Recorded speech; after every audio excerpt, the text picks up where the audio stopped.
What's going on, everyone? So, first and foremost, I wanted to say yes, I know I'm late to see this movie.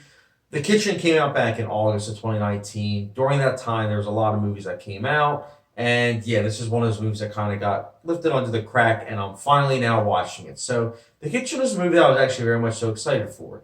It's about three women that, after their husbands go to jail, they almost try to take over Hell's Kitchen. Interesting premise based off a comic book. And I was very much so excited for it. I felt like it could be 2019's Widows. Unfortunately, the movie's really bad. I'm gonna start off by saying this. During 2019, there was a lot of complaints about Game of Thrones' eighth season. Not to beat a dead horse, but I enjoyed season 8 of Game of Thrones. But what I will say is that a lot of people said it was rushed, that it was unfocused.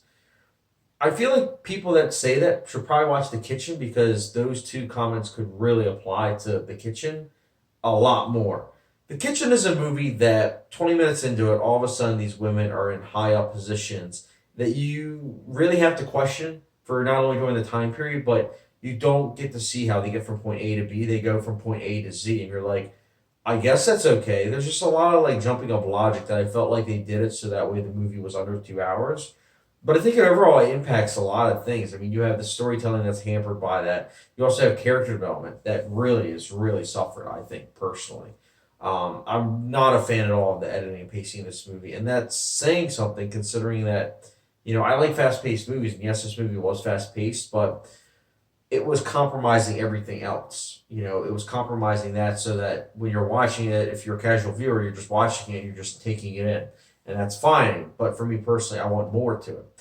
And there just wasn't really much depth to this movie. There's not even much entertainment value, honestly, either, because, again, you can literally just watch Widows. I mean, Widows is a far superior movie than this. I think there are so many issues with this movie that I take personally. I mean, it's really honestly frustrating because I wanted to like this movie, I really did, but The Kitchen, it's like dishes, man. It's just dirty and it's like it needs cleaning. I think that there was a lot that could have been potentially worked on that maybe would have worked better. I think personally, but guys, The Kitchen, I didn't like it. I will say, in terms of positives, not to be a Debbie Downer, but I will say, in terms of positives, the acting is fine. The casting is on point, and the visual, not the visual effects, the cinematography is really good. I think personally, not incredible, but it's enjoyable for what it's going for. And yeah, so that's my thoughts on The Kitchen, guys. I'm personally going to give it a 1 out of 5 star rating. So yeah, I really didn't like this movie, and honestly, I can't believe I stayed up for this movie. So yeah, go watch Widows. Honestly, go watch Widows. It's a billion times better. So yeah, The Kitchen. What did you guys think about it? Let me know your thoughts in the comment section down below. And as always, I really do appreciate you guys watching. I apologize for being really tired. It's just sometimes when you watch a movie like this, you just get extra tired. That's me. So, guys, let me know your thoughts in the comment section down below of The Kitchen. And as always, don't forget the subscription, notification bell, and I'll catch you guys later.